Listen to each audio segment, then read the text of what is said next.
All right, first off, welcome to my classroom here. This is just a quick video to kind of practice what these videos will be like for you. Like you maybe haven't figured out by now, we're going to have a sort of a flipped classroom feel to it. That's just strictly because I think we're eventually going to be home at some point for a certain amount of time, maybe back and forth. So when you're home, this is how it's going to be. You're going to be given a video, and then you're going to be given a assignment. Back and forth. So we're just going to say kind of it's like a hybrid of a flipped classroom. So first off, our learning targets, I can fill out video notes and use them to answer questions on a Canvas quiz.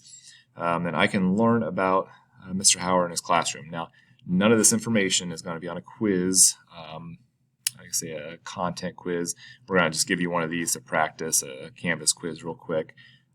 Very simple grade. But after that, you don't have to know how many years I've taught. That's not going to be on a test later on or anything like that. This is kind of fun, get to know me, practice, fill out notes. So about me, this is my 16th year.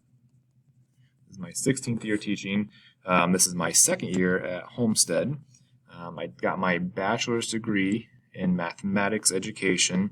It was IPFW at the time. Now it's PFW, so that dates me a little bit.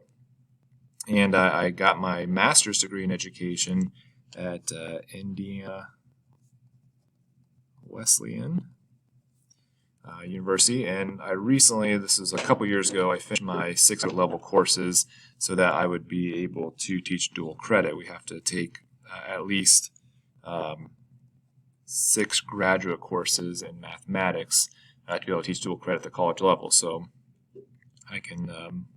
so I did that so I could teach those classes. About me, I attended high school at Adams Central. There were 86 students in my class. 83 of them graduated. So I'm from a very different school than what you guys are used to. In high school, I played baseball and tennis. I was much more successful at baseball than I was at tennis, but I love both of them very much. I still, to this day, I love going out. I love watching baseball. I love watching tennis. I have coached 2 sports, and you probably guessed it. It's the 2 that I played, baseball and tennis. Okay, so I coached those for, I don't know, give or take 12 years, give or take a couple in there. Switching schools, coached baseball at AC or Adams Central for a very long time, then at Jay County whenever I worked there, and then came back.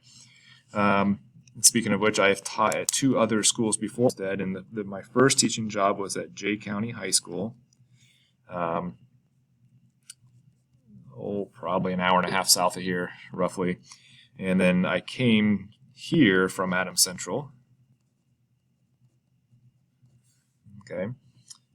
Taught at Jay County for 4 years, and then I got a job at Adams Central. I was there for 10 years, and then now I'm in my 2nd year here. My birthday, so that you know when to bring your gifts in for me, my birthday is March 6th.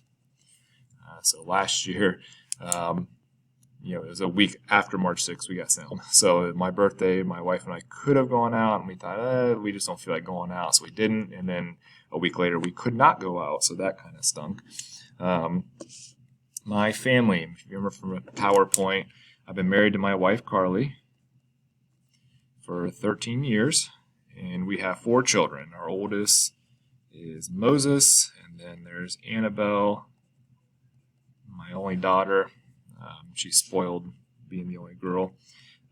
Isaac, and Samson. So if you can't tell, we like the Old Testament names. I do have 2 siblings. One of them you probably know, and several of you have in class right now. Michael, he teaches chemistry, so some of you are in chem or honors chem, I think he teaches. So you probably have him and know him. I'm way cooler, taller, better looking, smarter, everything. It's really unfortunate for him. And then my other sibling is Carrie, and she actually surprisingly is not a teacher. She works. She's a court recorder. So she just didn't want to get into education like we did. I love going to Las Vegas. Okay, never got in trouble there, never lost too much money, but had lots of fun. I've been there 4 times, so that's kind of a spot my wife and I dream about going back constantly. We love that place. My favorite sports teams, number 1, the Cubs, currently number 1 in the division. So if you're a Cardinals fan or a Brewers fan, it stinks to be you.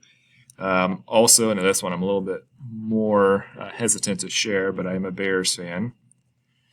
Okay, very disappointing year last year, and also I like the IU Hoosiers also, so I'm a Hoosiers fan. Okay, so flipping that page over. So in order to save some time, I filled this out. I paused the video and I filled it out. So Algebra 2 and Honors Pre-Calc, depending on what class you're in, they're a little bit different here. So the Algebra 2, you have 70% is your tests, and some of these can be retaken. The quizzes are worth 20%, they cannot be retaken, and the homework is worth 10%. And what I do is every assignment I give you, whether it's 5 questions or 20 questions, it's worth 10 points each. And if you get 15 out of 20 of them, 75%, so I take 75% of 10. You got 7.5 points on that one, and add all those up. Honors Pre-Calc, it's 65% tests, and some of those you can retake. As we go, we'll explain that, which ones you can and cannot. The quizzes are worth 25%, you cannot retake those, and then the homework is worth 10%, and again, 10 points, same thing as Algebra 2. Now, in Math Excel, you have unlimited attempts. So, last year I had several students had 100% on all their homework, because they kept trying on the test or on the problems until they got it right. Math Excel and Canvas, those are graded on correctness. Whereas if we have a physical worksheet one day, we're actually at school and you have a physical worksheet, I'm going to expect you to grade it as you go, and that's graded on completeness. So some students get in trouble, so their goal is to just get it done. They finish it, they never check it, and they do the whole thing wrong, and then when it comes to quiz time, they've got the whole thing wrong. So bad idea to do that. Absences. Okay, so check Canvas. Check Canvas whenever you miss. Assignments, almost all my assignments will be on Math Excel. They'll be entered in the gradebook at the end of the unit. So we'll do 3, 4, 5 assignments, and you'll say, when's that going to be put in the gradebook? Well, at the end of the unit, I put in one big chunk. Okay, so if there were 7 assignments, it's out of 70 points because they're 10 points each, and I put it all in at once that way. So keep plugging away, keep doing your homework. It is an expectation. It's expectation that you check while you're gone. So if you're sick, see what it is. If you're able, also, if you're very, very, very sick in the hospital, obviously I don't expect you to stay caught up on that, but when you are able to return, start getting caught up. Don't come back to school and say, what did I miss? Because I will tell you to check Canvas. Yeah, that's the point of Canvas, is to eliminate the need to depend on me to find out what you missed. You can start getting caught up as soon as you feel better. If you're absent, you're still responsible for having video notes completed. If you ever have questions, the easiest way is to email me. Okay, my email address is on the Canvas homepage, or Canvas message me. If you Canvas message me, it sends me an email. So either way, I get an email. So tips for success, and this is kind of any class. Okay, any class is check your email and Canvas messages every day at the beginning of class or beginning of the day. For a flipped classroom, again, this isn't an exact flipped classroom, but it is kind of a hybrid. Watch and listen. So watch and listen to the entire video. Okay, watch the entire video. Okay, circle that real big. We got students who like to fast forward. They listen to 1.5 speed. Students that will just click every 3 minutes and then fill in the notes. You're going to miss what I'm saying. I don't write everything I say. I can't write that well anyway, so you don't want me to write what I'm saying because you couldn't read it. Yeah, so watch the entire video. Okay, work together. That's more applicable to other years. Probably can't work together as much, but we'll try to do some Zoom stuff, if you feel like you need help and there's 5 kids that are constantly, they like to talk and that's how they work through it. And I understand that. We'll put you in a Zoom group and you can at least talk through Zoom and I can help you as a group. We'll do some breakout rooms and that kind of stuff. Maybe some people at home would like to work with somebody who's here. Well, we want to make that happen. So be focused. Be focused and ask questions. A lot of this you're on your own. You can set your own pace, I should say. You're not on your own as in good luck. But if you want to work ahead a little bit, you can. If you want to fall behind, you can. And we don't want that to happen. So stay focused. Get your stuff done. If you can get all your stuff done in 20 minutes, that's great. You can go work on something else.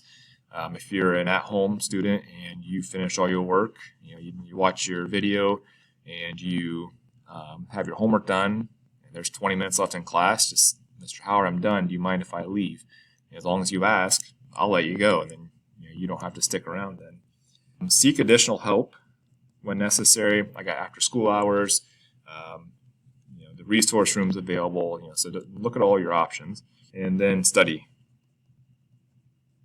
Some of you are lucky enough that you don't have to study math a lot. You can just do all your homework, and that's how I was a student. I was blessed to be very good at math. Other subjects I wasn't, so I had to study very hard for them. So stay caught up on your work, study if you need to. Most people probably need to study when you get to this level of math. Do your best. Just know that I'm always here. We'll all be very patient with each other. It's a weird year, and it's only going to get weirder. So just be patient and caring for each other, and we'll try to help each other out.